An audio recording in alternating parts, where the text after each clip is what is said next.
wá gbọ́ ṣíṣe àti máṣe tòní gẹ́gẹ́ bí irúfẹ́ ìràwọ̀ tí ò ń lò. Mo kí Ọlọ́run ọba mo ṣèbà Olódùmarè, ìbà akọ́dá ayé, ìbà aṣẹ̀dá ọ̀run, mo ṣèbà Ọ̀rúnmìlà àtórí ẹni tí ò sunwọ̀n ṣe, mo júbà ọkùnrin, mo júbà obìnrin, mo kí gbogbo ojú tó ń wò mí níbikíbi tí ẹ ti ń gbọ́ mi káàkiri àgbáńlá ayé.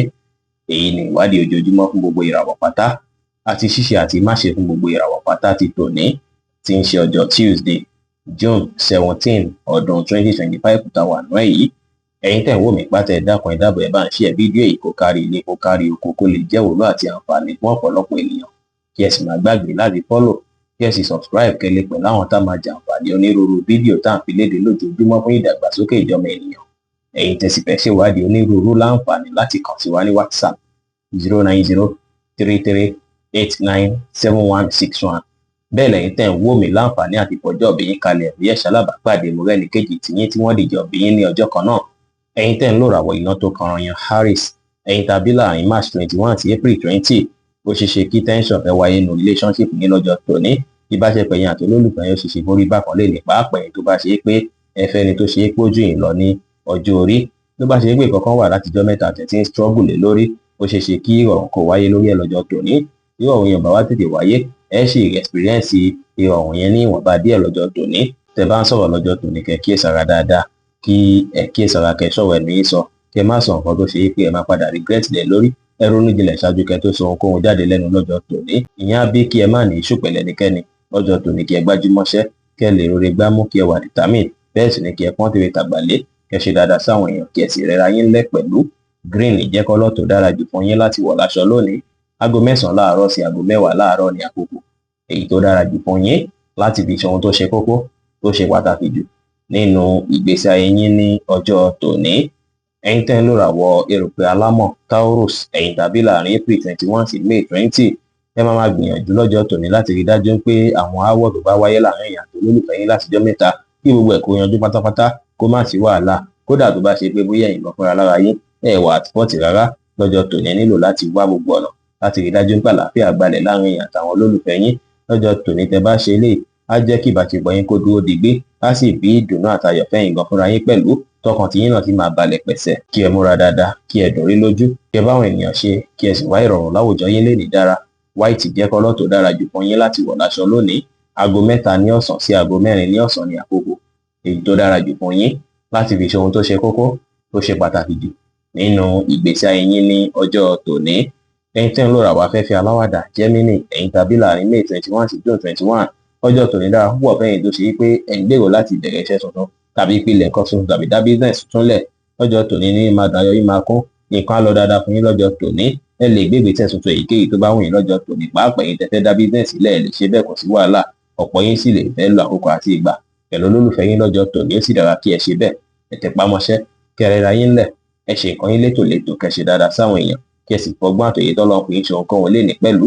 Blue jẹ́ kọ́lọ̀ tó dára jù fún yín láti wọ̀ láṣọ lónìí. Aago 1 kọjá 30 ìṣẹ́jú ní ọ̀sán sí aago 2 kọjá 30 ìṣẹ́jú ní ọ̀sán ní àkókò èyí tó dára jù fún yín láti fi ṣe ohun tó ṣe kókó tó ṣe pàtàkì jù nínú ìgbésí ayé yín ní ọjọ́ tòní. Ẹ̀yin tẹ́ ń lò ràwọ̀ omi agbára Cancer, ẹ̀yin tàbí láàrin June 22 sí July 22, ọjọ́ tòní ìrọ̀rùn máa gbalẹ̀ láwùjọ yín. Àyíká ilé yín máa dára púpọ̀ tó ṣe pé inú ìdùnnú àtayọ̀ lẹ máa wà. Ọjọ́ tòní ẹ máa dúpẹ́ lọ́wọ́ Ọlọ́run fún mọ̀lẹ́bí àbí àwọn alásùnmọ́ tọ́lọ́run fún yín. Ẹ wá ṣe dáadáa tí wọ́n kẹ́ àwọn kan tá mú kí inú wọn dùn káyọ̀ wọn kún. Ọjọ́ tòní kò dára kẹ́ sùn láì tọ́nà sùn, kò dára kẹ́ dá tọ́rọ̀ tí wọ́n pè yín sí àbẹ́ èyí tí ó kàn yín, kò dára kẹ́ ṣe dáadáa sáwọn èèyàn, kí ẹ sì wá ìdùnnú ní gbogbo ọ̀nà fúnra yín lénìí pẹ̀lú. Brown jẹ́ kọ́lọ̀ tó dára jù fún yín láti wọ̀ láṣọ lónìí. Aago 5 ní ìrọ̀lẹ́ tí aago 6 ní ìrọ̀lẹ́ ní àkókò èyí tó dára jù fún yín láti fi ṣe ohun tó ṣe kókó tó ṣe pàtàkì jù nínú ìgbésí ayé yín ní ọjọ́ tòní. Ẹ̀yin tẹ́ ń lò ràwọ̀ iná tó gbóná riri Leo, ẹ̀yin tàbí láàrin July 23 sí August 22, lẹ́ni ẹ máa fẹ́ ṣàwárí ara yín dáadáa bí ìgbà bí kẹlà ọkọ àti ìgbà lẹ́yìn nìkan lárí, láti ronú jinlẹ̀ nípa personality ní ìgbésí ayé yín dáadáa, láti mọ gbogbo nǹkan tí ẹ kẹ́ ṣe, láti wá ìyípadà rere fún ìgbésí ayé yín. Ó dára kẹ́ ṣe bẹ́ẹ̀ lọ́jọ́ tòní. Àkókò ọjọ́ tòní dára púpọ̀, kí ẹ ní ìrètí pé gbogbo nǹkan máa dára lọ́jọ́ tòní. Gbogbo nǹkan tí ẹ fẹ́ ṣe bí introspection yìí á jẹ́ èyí tó máa ràn ìgbésí ayé yín lọ́wọ́. Ẹ ní ìgbàgbọ́ nínú ara yín, ẹ wà positive, ẹ má ṣe ohun tó lágbára jẹ̀mí yín lọ, ẹ sì ṣe àwọn kan tá mú kí inú yín dùn káyọ̀ yín kún lénìí. Pink jẹ́ kọ́lọ̀ tó dára jù fún yín láti wọ̀ láṣọ lónìí. Aago 2 kọjá 30 ìṣẹ́jú lọ́sàn-án sí aago 4 lọ́sàn-án ní àkókò èyí tó dára jù fún yín láti fi ṣe ohun tó ṣe kókó tó ṣe pàtàkì jù nínú ìgbésí ayé yín ní ọjọ́ tòní. Ẹ̀yin tẹ́ ń lóràwọ̀ erùpẹ̀ funfun Virgo, ẹ̀yin tàbí láàrin August 23 sí September 23, ọjọ́ tòní dára púpọ̀ o. Ẹ máa ríre gbámú dáadáa lọ́jọ́ tòní, rí awọ́tọ̀ yìí wá. Ọ̀pọ̀ yín báyìí lẹ máa ríre gbámú, àwọn èèyàn máa fẹ́ bá yín ṣe gan lọ́jọ́ tòní. Àwọn èèyàn máa fẹ́ dájú sọ yín lọ́jọ́ tòní. Ìwà àti àdìṣe sí yín á jẹ́ tó ṣe pé ó máa fa àwọn èèyàn mọ́ yín, táwọn èèyàn máa tún nífẹ̀ẹ́ yín dáadáa. Lọ́jọ́ tòní ó ṣeéṣe kí ẹ ṣalábàápàdé àwọn ọ̀rẹ́ tuntun. Bẹ́ẹ̀ sì ni ó ṣeéṣe kí ẹ ráwọn connection kọ̀ọ̀kan tó máa jọmọ́ ti business tàbí ire fún yín tàbí dàgbàsókè fún yín.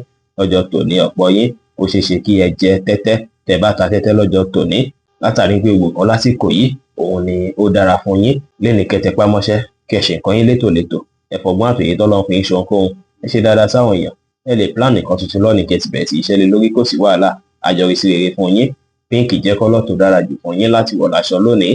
Aago 9 láàárọ̀ sí aago 9 láàárọ̀ ní àkókò èyí tó dára jù fún yín láti fi ṣe ohun tó ṣe kókó tó ṣe pàtàkì jù nínú ìgbésí ayé yín ní ọjọ́ tòní. Ẹ̀yin tẹ́ ń lóràwọ̀ afẹ́fẹ́ márìmí fún Libra, ẹ̀yin tàbí láàrin September 24 sí October 23, lọ́jọ́ tòní ẹ máa bí sí púpọ̀, nǹkan máa kún lọ́rùn yín dáadáa. Ṣùgbọ́n nínú ọkàn yín lọ́jọ́ tòní bí ìgbà pé kí ẹ wá ààyè láti relax ló máa rí. Káǹfààní ẹ̀ bá yọ láàrin ibẹ̀ ṣe ń ṣiṣẹ́ náà, ẹ lè relax rẹpẹtẹ lọ́jọ́ tòní, kò sí wàhálà. Tó bá ṣe pé tí ń tẹpá mọ́ṣẹ́ ju bó ṣe yẹ lọ láti jọ́ mẹ́ta, lọ́jọ́ tòní ó ṣeéṣe kí ó fẹ́ tẹ̀lé lára yín díẹ̀. Ẹ wá àkókò láti relax, ẹ gbìyànjú láti balance ara yín, ẹ ṣiṣẹ́ díẹ̀ kẹsìmí díẹ̀ ló dára lọ́jọ́ tòní o. Ẹ gbà láfíà láàyè níbikíbi tẹ́ bá wà, ẹ má jẹ́ kí mọ̀lára yín lágbára jù yín lọ. Ẹ rẹra yín ńlẹ̀ kí ẹ sì wá ìrọ̀rùn láwùjọ yín pẹ̀lú.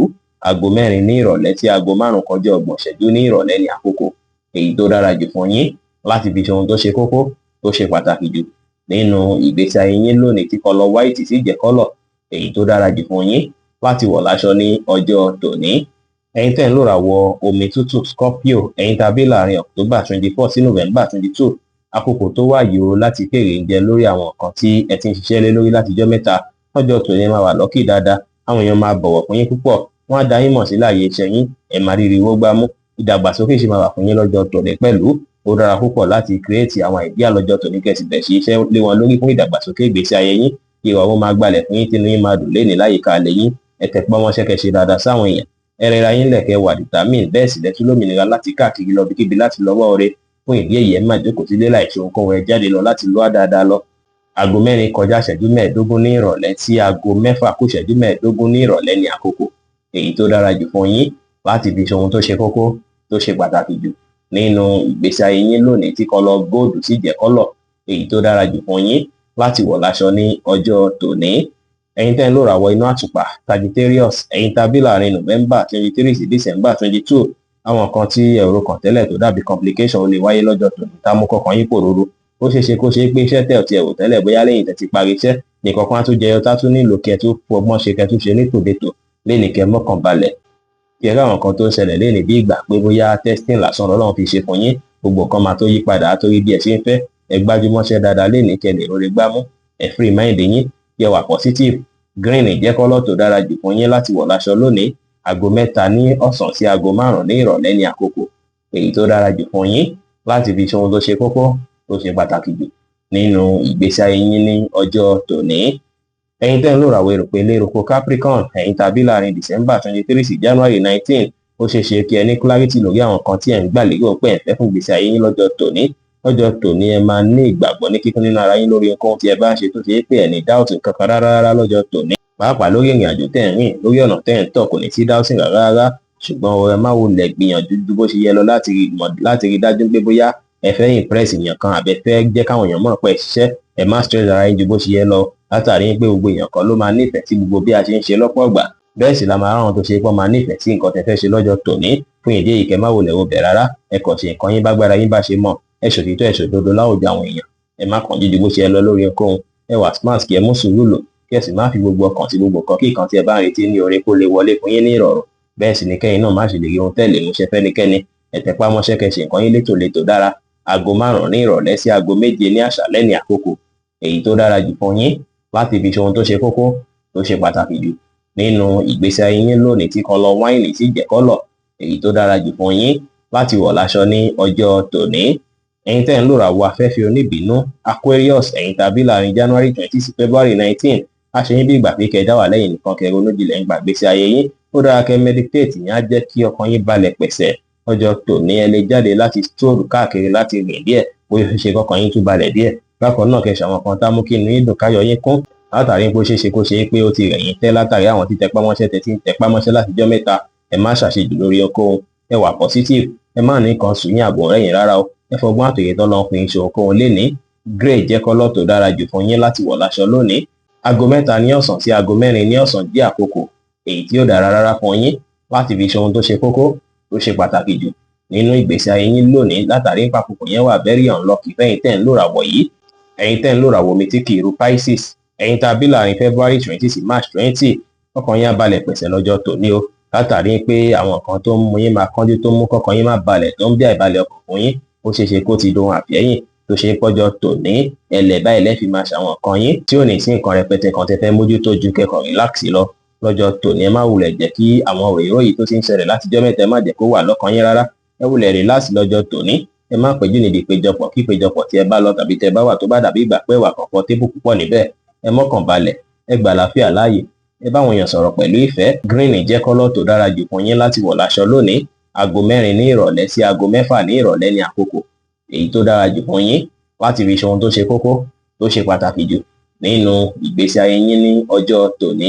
Bí ó ṣe jẹ́ nìyẹn fún gbogbo irúfẹ́ ìràwọ̀ 12 tó wà pátá. Ẹ̀yin tẹ́ ń wò mí pátá ẹ má gbàgbé pé Ọlọ́run bo Olódùmarè nìkan lọ́ba tó rí ìmọ̀ jùlọ.